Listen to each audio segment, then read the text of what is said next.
The chalice was cool in her hands, its silver surface beaded with condensation from the spiced wine within. It was a small ritual, one of her own making. Every night Adrian worked late in his study, buried under the weight of a kingdom that never slept. She would bring him this, a small, warm anchor to the mortal world, to her. The scent of cinnamon and cloves was a familiar comfort as she walked the silent, echoing corridors of the castle. Here, after midnight, the ancient stones seemed to exhale the cold of centuries, but the thought of Adrian's smile, the way his impossibly dark eyes would soften when he saw her, was a hearth fire in her heart. For 2 years this castle had been her home, a human queen in a court of immortal predators.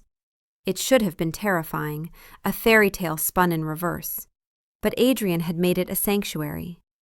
With him, she was not a fragile curiosity or a political pawn. She was simply Rose, his Rose. And the sharp-boned, elegant vampires of his court had, in time, followed their king's lead. Their deference was flawless, their respect a polished, impenetrable veneer. She had allowed herself to believe it was real. The doors to his study were massive, carved from the heart of a petrified forest, and stood slightly ajar. A sliver of golden candlelight spilled onto the flagstones, a welcoming path. She heard voices from within, low and resonant. She slowed her steps, not wanting to intrude on matters of state. It was a habit born of her new station, to know when to be a queen and when to be a shadow. She was about to turn away, to wait on the stone bench in the alcove, when a voice, sharp and cold as splintered ice, cut through the low murmur. "It has been 2 years, sire." She froze, her hand hovering near the cold iron of the door handle. The voice belonged to Elder Valerius, his words as precise and merciless as the man himself. 2 years, and the human remains human. A charming novelty, perhaps, but a novelty that has worn thin. Your reign requires stability. It requires a future. A human queen is a liability. Her only redemption is a dampier heir. Rose's breath caught in her throat. The silver chalice suddenly felt impossibly heavy, its weight pulling her down toward the cold, unforgiving floor. She could not move, could not breathe. She was rooted to the spot, a prisoner of the terrible words that continued to slice through the heavy silence of the corridor. The bloodline must be secured, another voice added, deeper, rougher. Cassian. A half-blood child would bind the mortal and immortal realms, solidify your power in a way no treaty ever could. She was brought here for a purpose. If she cannot fulfill it, if she is barren, then she has no purpose. Barren. The word was an obscenity, a brand. It landed in the quiet of her mind with the force of a physical blow. She pressed her fingers into the cool silver of the cup, the intricate scrollwork biting into her skin. She must be discarded. Valerius's conclusion was delivered with the finality of a judge's gavel. Not a suggestion, a pronouncement. The silence that followed was the most brutal sound she had ever heard. It stretched, thin and taut, a wire drawn around her chest. This was the moment. The moment Adrian would rise in a fury of righteous rage, his voice the thunder that would shake the very foundations of the castle. The moment he would tell them that she was his wife, his queen, not a vessel to be filled and then cast aside. She waited for the explosion, for his defense. She braced for it, prayed for it. But it did not come. Instead, after a silence that lasted an eternity, 1 second, 2, 3, a lifetime, Adrian's voice finally came, and it was not thunder. It was quiet. It was measured. It was the calm, controlled voice of a king weighing a political calculus. "I hear your concerns," he said. Just that, 4 words. Not a denial, not a furious rebuttal, an acknowledgement. He heard them. He was considering it. The floor fell away from beneath her feet. The warmth of the spiced wine in the chalice seemed to leach into the air, leaving only a profound, hollowing cold. He was their king before he was her husband, and his kingdom needed an heir. His silence was not silence at all. It was agreement. It was the sound of her own worth being weighed and found wanting. The chalice trembled violently in her grip. Wine, dark as blood, sloshed over the rim, tracing a searingly cold path down her wrist. She didn't feel it. She felt nothing but the vast, empty chasm that had opened inside her. She had to get away. Moving with a slowness that felt dreamlike, she took a single, silent step back. Then another. Her body moved with an animal instinct for self-preservation, retreating from the source of the pain. She reached a carved console table by the wall, its surface dusty in the dim light. With painstaking care, as if the chalice were made of spun glass, she set it down. Her hand left a damp, dark red print on the polished wood. A stain. She turned and fled, her soft slippers making no sound on the stone. She was a ghost already, haunting the life she had mistakenly believed was her own. The shattering wasn't in the corridor, not a sound anyone could hear. It happened deep inside, a quiet, catastrophic implosion of hope, leaving behind nothing but the fine, sharp dust of what used to be her heart. She reached their chambers and bolted the door, the heavy thud of the iron bar echoing the frantic hammering in her chest. The rooms, their sanctuary, felt alien now. The vast canopied bed, draped in silks the color of a twilight sky, was not a place of intimacy, but a monument to her failure. The air, usually scented with the dried lavender and rose petals she kept in porcelain bowls, smelled of nothing. Her senses had shut down, a fortress pulling up its drawbridge against a world that had suddenly become hostile territory. She sank to the floor, her back against the cold wood of the door, and wrapped her arms around herself. She did not cry. The shock was too deep for tears, a wound cauterized by the cold fire of the trail. She replayed the scene in her mind, a torturous loop. Valerius's cruel clinical words, Cassian's blunt assessment, and Adrian, his calm, reasonable voice. "I hear your concerns." He had not defended her. He had not defended their love. He had listened to their terms for her disposal. A human liability. Her only redemption, an heir. If barren, discarded. The words were stones, building a wall around her, brick by painful brick. She had always known she was different.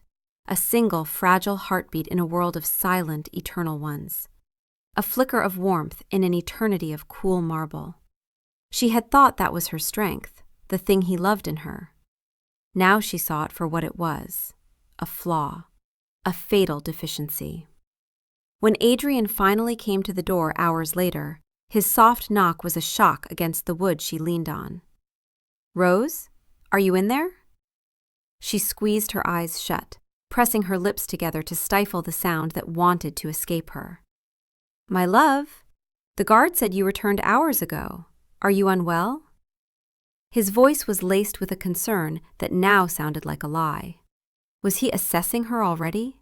Checking on his failing investment? She couldn't answer. She could not conjure a single word. After a moment, he stopped knocking. She heard the faint click of a key in a different lock, a private entrance that connected his adjoining dressing room. Her breath hitched. He was coming in.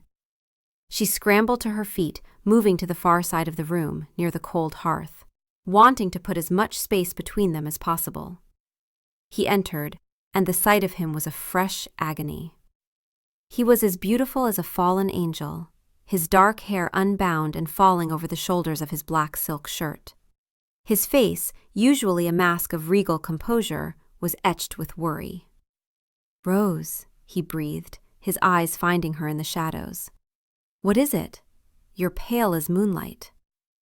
He moved toward her, his long strides eating up the distance between them. He reached for her, his hand outstretched. She flinched. It was an involuntary, violent jerk away from his touch. His hand stopped in midair. A flicker of hurt, of deep confusion crossed his features. "What's wrong?" he asked, his voice low and wounded. The lie came easily, a bitter, protective shell. "A headache," she whispered, her voice rough. "It came on suddenly. I just needed to be alone." "You should have sent for me." He didn't try to touch her again, but he stood so close she could feel the faint, unnatural coolness of his skin. He was studying her, his gaze intense, searching. It felt like an interrogation. "You're trembling." "I'm cold," she lied again, wrapping her arms more tightly around herself. He looked toward the hearth. "I'll have a fire lit." "No," she said, too quickly, too sharply. "No, please. I just want to sleep." She needed him to leave. Every second in his presence was a torment. His gentle concern a cruel mockery of the truth she now carried. He hesitated, his dark eyes filled with 1,000 questions she could not answer. Finally, he gave a slow, reluctant nod. "As you wish," he said softly. "Sleep well, my love." He retreated from the room, closing the door quietly behind him, leaving her alone in the suffocating silence. She stood there for a long time, a statue of a queen in a palace that was no longer her own, listening to the sound of her own fragile, human heart breaking. The days that followed were a waking nightmare, a study in gray. Rose drifted through the castle like a wraith, a pale imitation of the woman she had been. Color seemed to have bled from the world, leaving only muted, sorrowful shades. The vibrant tapestries depicting ancient hunts looked like scenes of carnage. The light filtering through the stained glass windows cast bruises of color on the stone floors. The castle itself, once a place of wonder, now felt like a gilded cage, its every arch and parapet a reminder of her precarious position. She ate little, the finest foods turning to ash in her mouth. She slept less, haunted by whispers and silences. Every interaction was a trial. The courtiers' bows seemed deeper, their smiles tighter, tinged with a pity that felt like contempt. She saw them in clusters in the hallways, their low conversations stopping the moment she approached. Were they talking about her? About the barren human queen? The whispers followed her, real or imagined, a constant, corrosive hiss. Adrian was a constant, gentle pressure against the wall of her misery. He did not understand, and his attempts to breach her solitude only deepened her despair. He would appear at her side in the library, a rare, leather-bound volume of poetry in his hand, and offer to read to her. The intimacy of the gesture, once a source of profound joy, now felt like a performance. She would listen to the beautiful, empty words, her mind 1,000 miles away, counting the syllables of his betrayal. "I hear your concerns." "You're still unwell," he would say, his brow furrowed with a genuine, painful concern she could no longer trust. "You are thinner, there are shadows under your eyes." He would reach to cup her cheek, and she would turn her head at the last second, pretending to look at a tapestry, causing his fingers to brush against her hair instead. Every avoided touch was a small, sharp victory and a devastating loss. "I'm just tired," she would reply, the same lie wearing thin between them. The changing of the seasons. He didn't believe her, she knew. He was a being who had lived for 1,000 years. He could read the subtle shifts in a person's heart like a scholar reads ancient text. But he did not push. He simply watched her, his gaze a heavy cloak of sorrow and confusion. His patience was its own form of torture. It would be easier if he were cruel, if he grew angry at her withdrawal. It would give her something to fight against, but his tenderness left her with no defense, forcing her to retreat further into the frozen landscape of her own heart. One afternoon he found her in the glass gardens, a vast conservatory where impossible bioluminescent flowers bloomed year-round.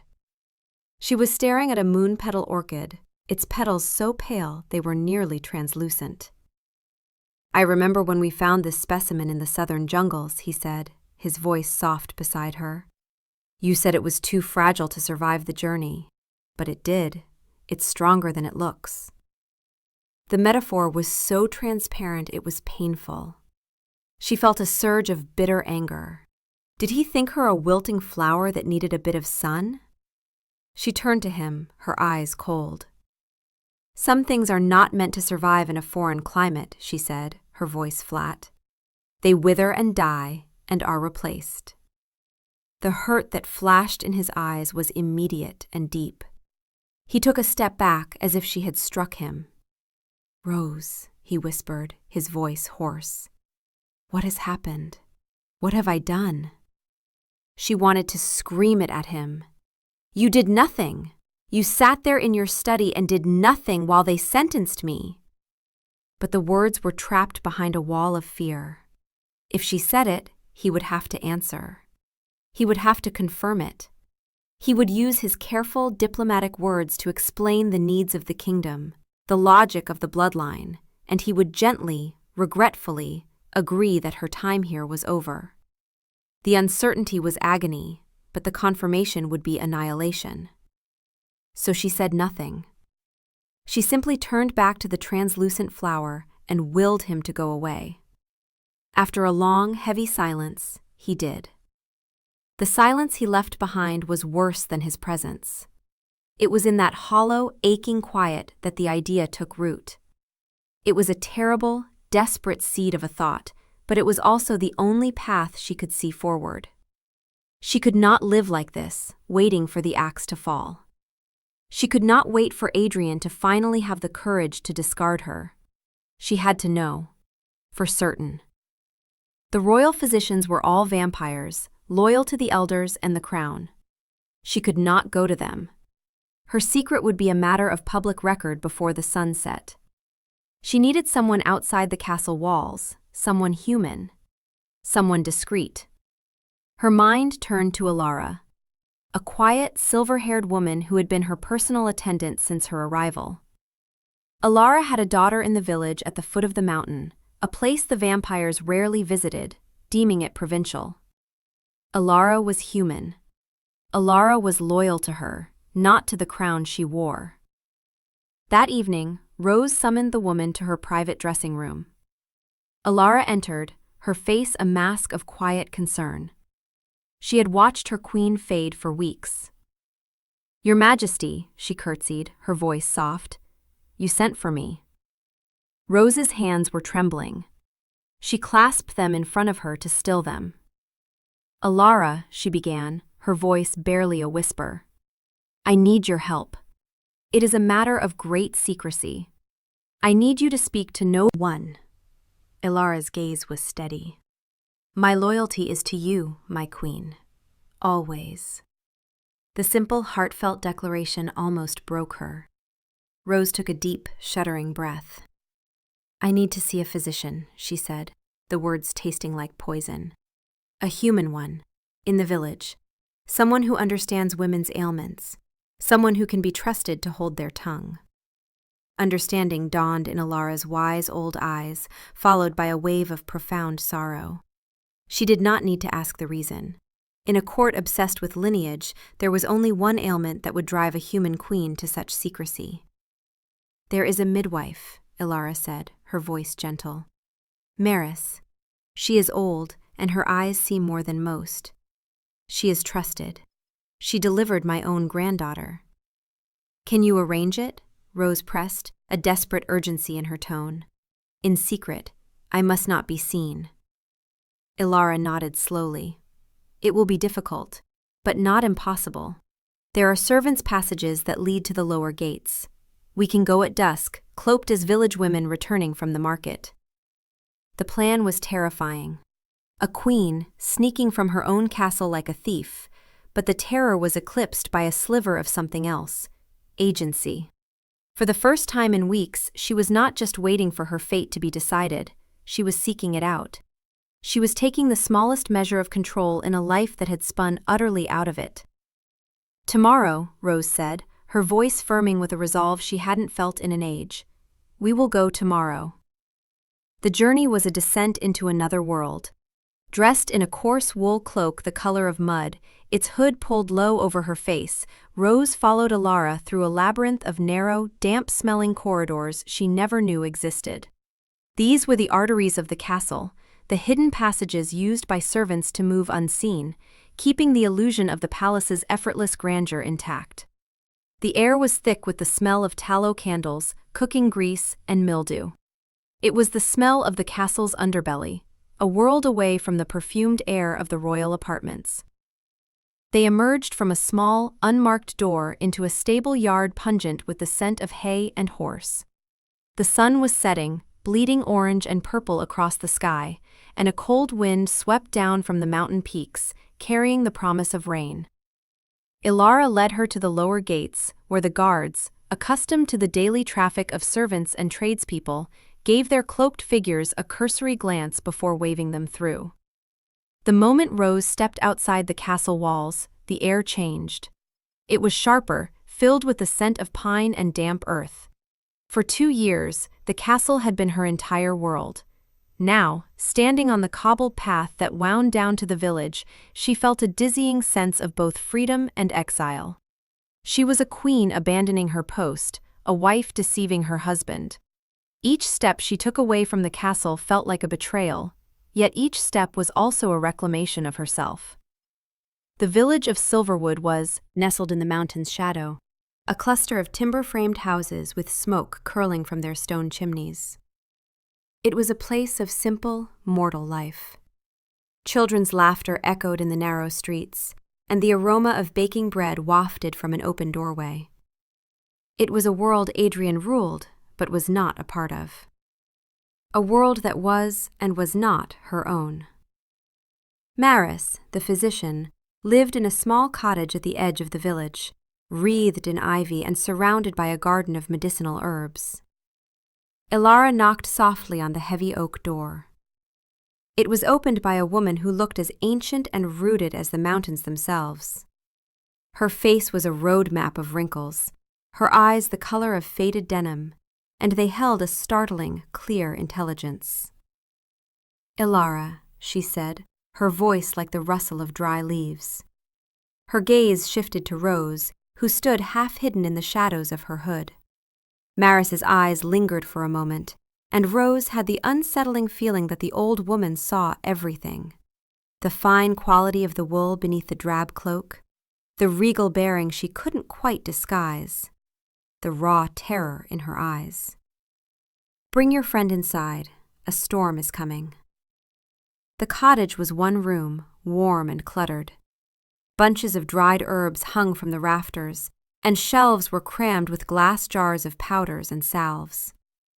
A fire crackled in the hearth, casting dancing shadows on the walls. It was a place of healing, yet Rose felt a cold dread snake through her. Maris gestured for her to sit on a low stool by the fire. "Take off your cloak, child. Let me see you." Rose's hands fumbled with the clasp. She let the heavy wool fall away, revealing the simple but well-made dress beneath. She felt exposed, vulnerable. Maris looked at her, her expression unreadable. "You have the king's sorrow in your eyes," the old woman said simply. It wasn't a question. Rose's breath hitched. "I need to know," she whispered, her voice trembling. If I am able to bear a child." Maris nodded slowly, a deep understanding in her gaze. She asked no questions about who Rose was, or why she had come in secret. She was a physician, and here was a woman in pain. That was all that mattered. The examination was a quiet, clinical affair, yet it felt like a violation.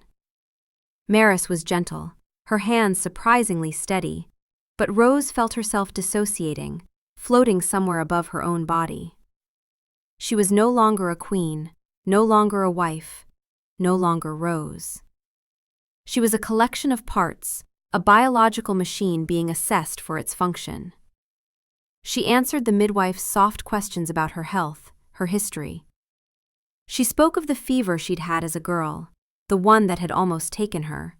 a detail she hadn't thought of in years. Maris listened, her expression unchanging, her hands probing and assessing. When it was over, Rose dressed with numb fingers.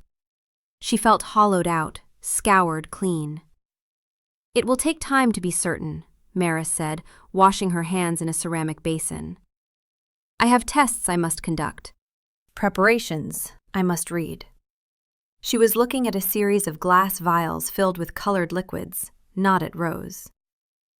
"I can send word to you through Alara, a sealed scroll. It will take a week, perhaps longer." A week, another week of waiting, of drifting through the castle with this terrible secret lodged in her heart. Rose could only nod, unable to speak. She and Alara left the cottage and stepped back out into the twilight. The wind had picked up, and the first cold drops of rain were beginning to fall. The journey back up the mountain path was harder than the one down.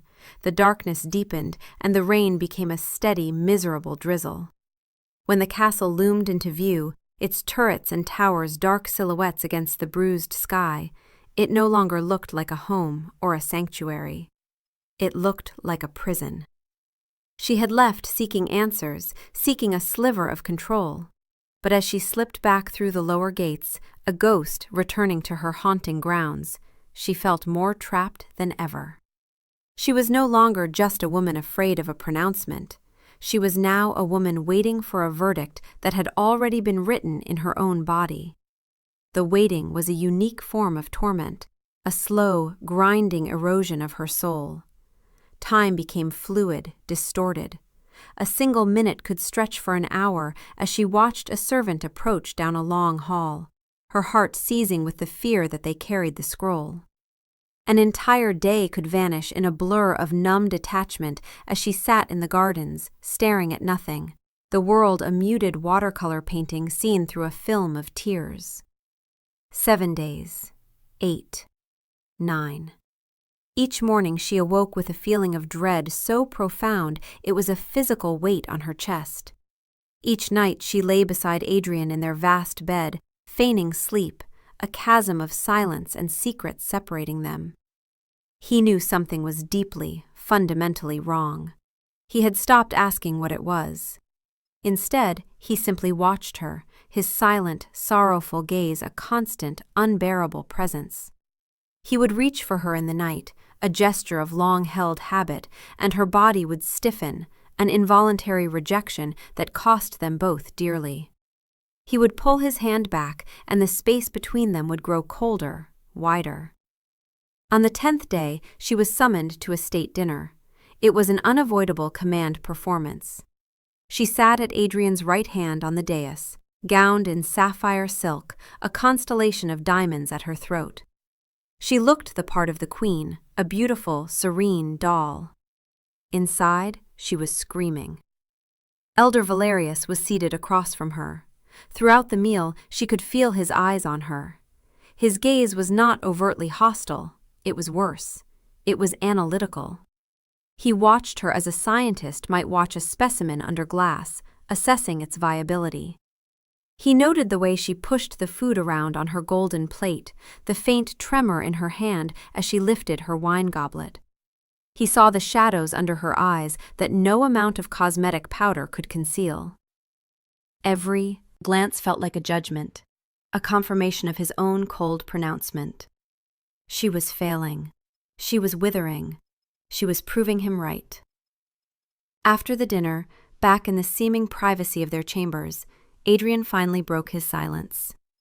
He waited until her attendants had left, and then he turned to her, his face a mask of controlled anguish. "I cannot do this anymore, Rose," he said, his voice low and strained. "This silence, this distance, it is breaking me." She stood before her vanity, her back to him, staring at her own reflection in the silvered glass. A pale, haunted stranger stared back. "Tell me what I have done," he pleaded, his voice cracking with an emotion he so rarely showed. "Whatever it is, I will fix it. If I have said something, done something, just tell me." Her fingers tightened on the edge of the vanity. The urge to turn, To throw herself into his arms and confess everything was a physical force, a tidal wave of need. She wanted to tell him about the voices, the fear, the secret trip to the village, the verdict that was hanging over her head like a guillotine. She wanted to ask him if it was true. Do you need an heir more than you need me? But the fear of his answer was a gag in her throat. The image of his calm, political face as he said, "I hear your concerns," was branded onto the inside of her eyelids. If he confirmed it, if he admitted that yes, the kingdom's needs superseded their love, she would not survive it. The not knowing was a torment, but the knowing would be an execution. "You have done nothing," she said, her voice a hollow echo in the cavernous room. "I am simply not myself." "Then let me help you find yourself again," he said, taking a step closer. She could see his reflection in the mirror, his face a portrait of desperation. "Talk to me, please.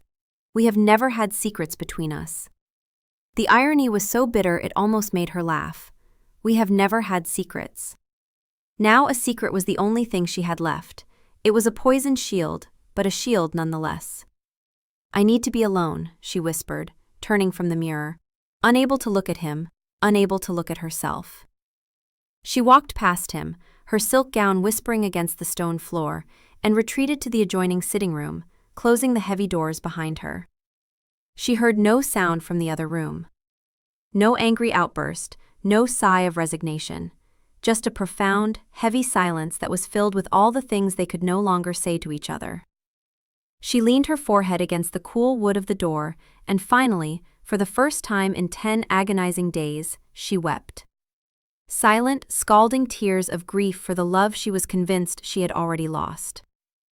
The scroll arrived on the 13th day.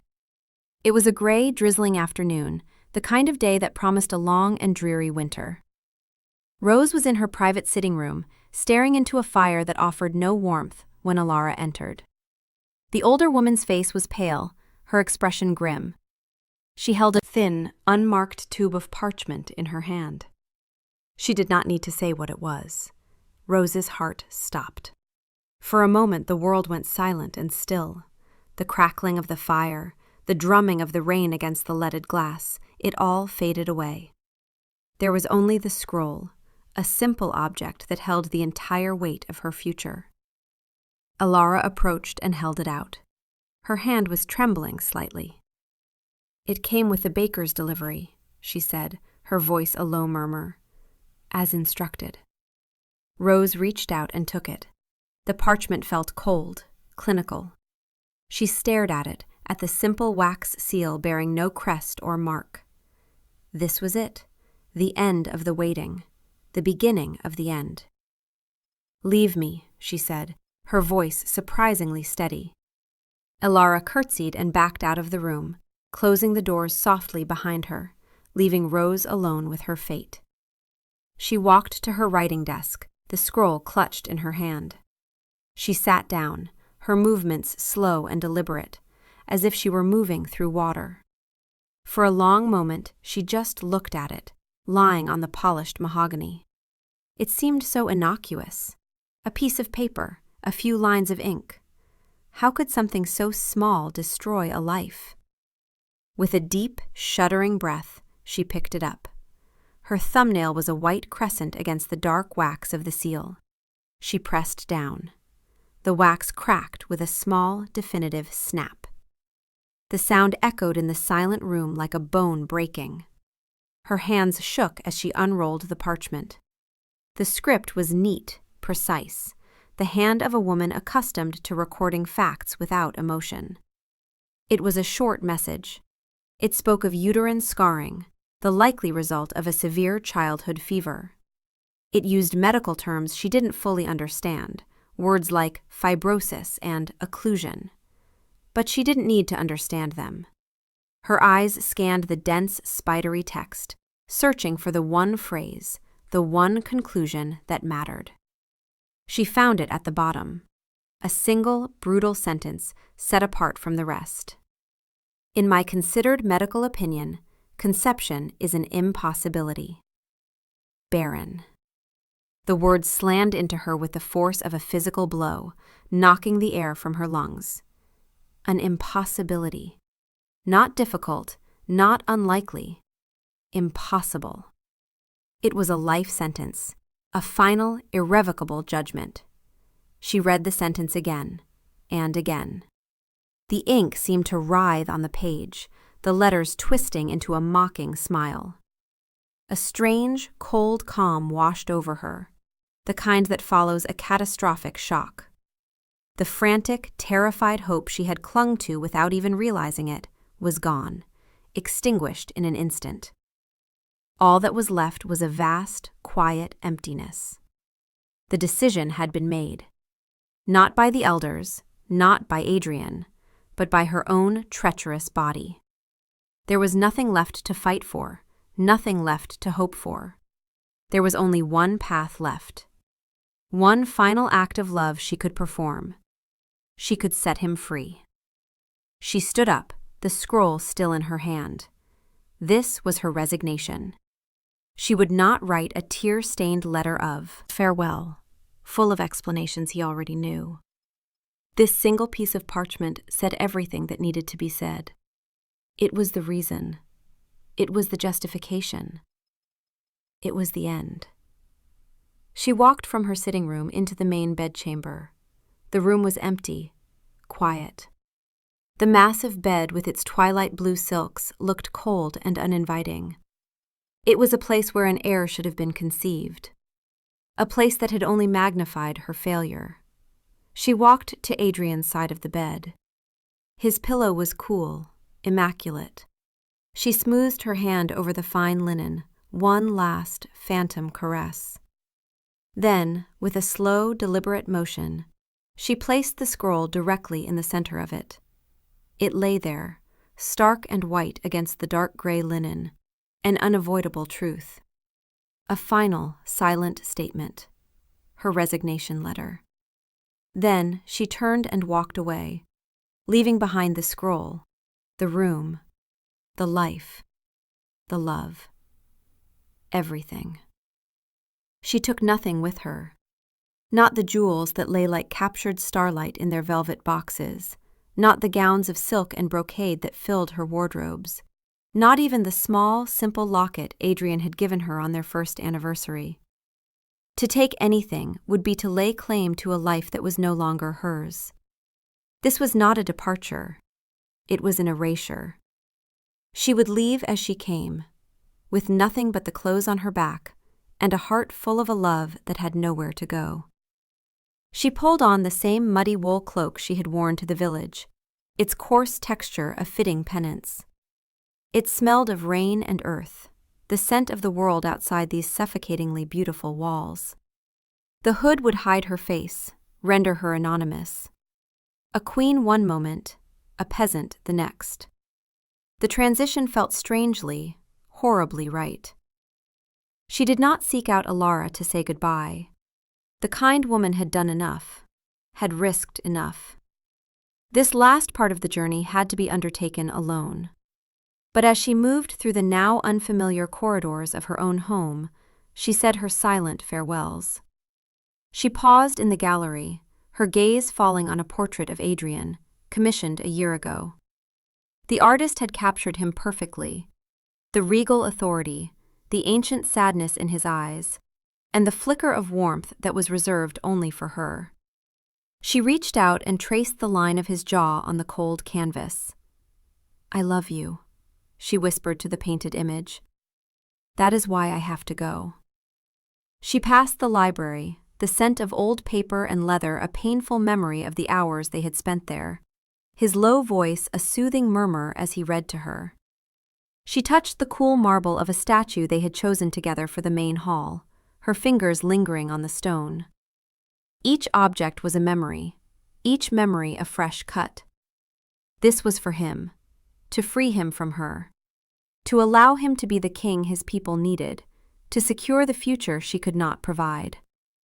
He would mourn her, perhaps, but he was a king, and he was immortal. He would endure. And in time, he would find a new queen. A vampire, one who could give him the heir the kingdom demanded. The thought was a spike of ice in her heart, but she clung to it. It was necessary. It was right. As she reached the hidden servants' passage, the sound she had been half expecting began. The gentle patter of rain against the high castle windows.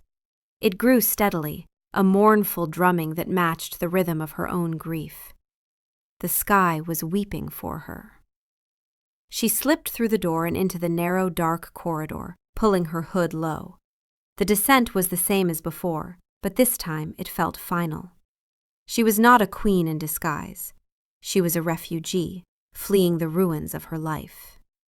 When she emerged into the stable yard, the drizzle had become a downpour, a cold, relentless autumn rain that sluiced from a leaden sky. It soaked her cloak in seconds, the icy water seeping through to her skin, but she welcomed the chill. It was a distraction from the fire in her chest. The guards at the lower gate were huddled in their sentry box, barely glancing as her solitary, cloaked figure hurried past them and out into the storm. The wind howled, tearing at her hood, trying to expose her. The path down the mountain was already turning to mud, treacherous and slick. She stumbled, her foot sliding, and caught herself on the trunk of a gnarled oak. Her hands were scraped, her dress splattered with mud. She was no longer a queen. She was just a woman, alone in the rain, walking away from the only home, the only love she had ever truly known. She set her face toward the border, a line on a map she had to cross. If she could just make it out of his lands, she could disappear. She could become no one. And Adrian, her love, her king, would be free. Adrian returned to their chambers well after midnight. The council meeting with the elders had been fraught. Valerius and his faction had pushed again, their arguments cloaked in the language of duty and legacy, but their meaning was clear. The human queen was a problem to be solved. Adrian had held them at bay, his authority an iron wall, but it was exhausting. He had spent the entire meeting defending Rose, planning the political maneuvers he would need to silence them for good, all while longing to be with her, to somehow break through the terrible, sad wall she had built around herself. He pushed the doors open, a quiet apology for his lateness already on his lips. Rose? The room was silent and cold. The fire in the hearth had died down to glowing embers, casting long, skeletal shadows on the walls. The bed was empty, the covers turned down but undisturbed. A faint unease, a cold premonition, prickled at the back of his neck. He called her name again, louder this time. Rose? No answer. He strode through the chambers, his unease growing with every silent, empty room. The sitting room, the dressing room, her bathing chamber, all empty. He told himself she was in the library, or perhaps the glass gardens, though she rarely went anywhere at this hour. But the cold feeling in his gut intensified, turning to a knot of pure dread. Something was wrong. He returned to the bedchamber, his eyes scanning the room for any sign, any clue. And then he saw it. On his pillow. A place of rest, of intimacy, of shared dreams. A place that was theirs alone. Lying there, stark and foreign, was a single, sealed scroll. His blood ran cold. He recognized it instantly. Not the scroll itself, but the particular type of unmarked, discreet parchment and the specific, simple wax seal. It was the mark of Maris, the village midwife. A woman whose discretion was sought for the most delicate of human, female afflictions. He moved toward the bed as if in a trance. Every step was heavy, laden with a certainty so terrible he could barely breathe. He knew, even before he touched it, what this was. The past weeks of her sorrow, her flinching from his touch, her haunted eyes, her lies about headaches and fatigue, it all coalesced into a single, devastating point of understanding. He reached out and picked up the scroll. His fingers, usually so steady, trembled. He broke the seal. He unrolled the parchment. His immortal eyes, capable of reading the finest print in the dimmest light, flew across the clinical, spidery script. He saw the words, uterine scarring, fever, fibrosis. And his undead heart, the heart that had not truly beaten in 1,000 years, clenched in a spasm of pure agony. He knew what was coming. He read the final line. Conception is an impossibility. The scroll slipped from his numb fingers and fluttered to the floor. The world tilted on its axis. He finally understood. He understood everything. He remembered the night of the council meeting, the one she must have overheard. He remembered his own damned, cautious words. I hear your concerns. He had been playing a political game, buying time to protect her, to dismantle the threat the elders posed. But she had not heard a strategy. She had heard a betrayal. She had heard her own death sentence. And for weeks, she had carried this terror alone. She had faced this devastating verdict by herself, believing he was already weighing her worth, preparing to discard her. The thought was a physical blow. He staggered back, his hand flying to his chest, to the place where his heart should be. There was only a cold, aching void. He had failed her. In his arrogance, in his belief that she understood his political machinations, he had utterly, catastrophically failed her. His silence had been a weapon, and it had been aimed directly at the woman he loved more than his own immortal life. A low, guttural sound of pure anguish tore itself from his throat. It was not the sound of a king. It was the sound of a man who had just lost everything. He didn't think. He didn't plan. He acted. He burst from the chambers, his regal composure shattered into 1,000 pieces. He didn't need his guards. He didn't need trackers. This was a hunt of the heart.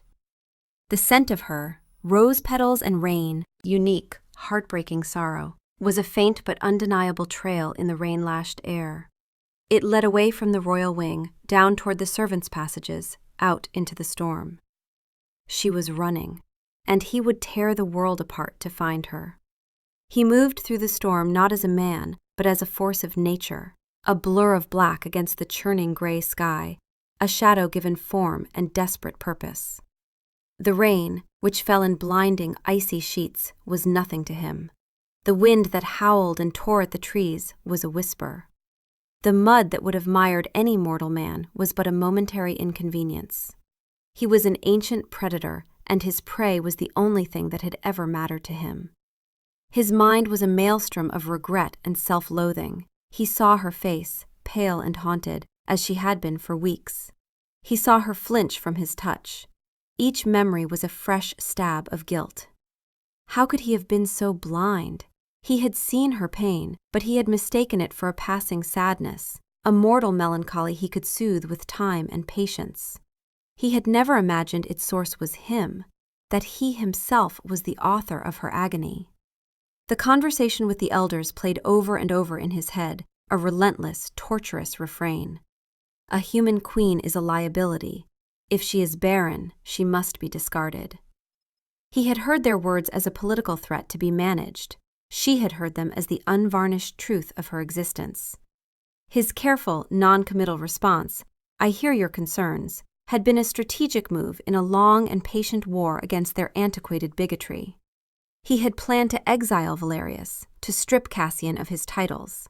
He had been preparing the ground to remake his court, to ensure Rose's position as his queen, his equal, was absolute and unassailable for all time. He had wanted to present her with a victory, not burden her with the battle. Stupid. He was a fool, an arrogant, 1,000-year-old fool. He had prized his strategy over her heart.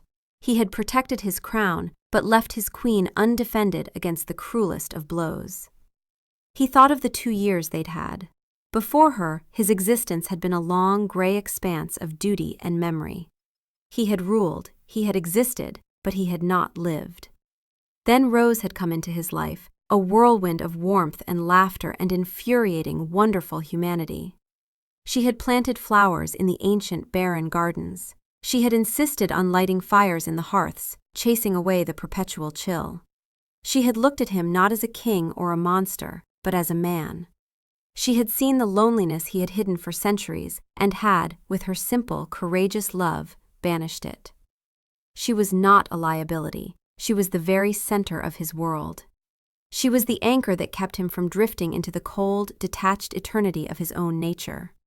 Without her, the castle was just a pile of stones. Without her, his life was just a stretch of time. Her scent grew stronger, carried on the wind. Rain, sorrow, and a desperate, forward momentum. It led him away from the castle, away from the village, toward the wild, untamed borderlands. He knew where she was going. There was an old marker stone there, a relic from a forgotten kingdom that denoted the edge of his domain. She was trying to leave his protection. She was trying to leave him.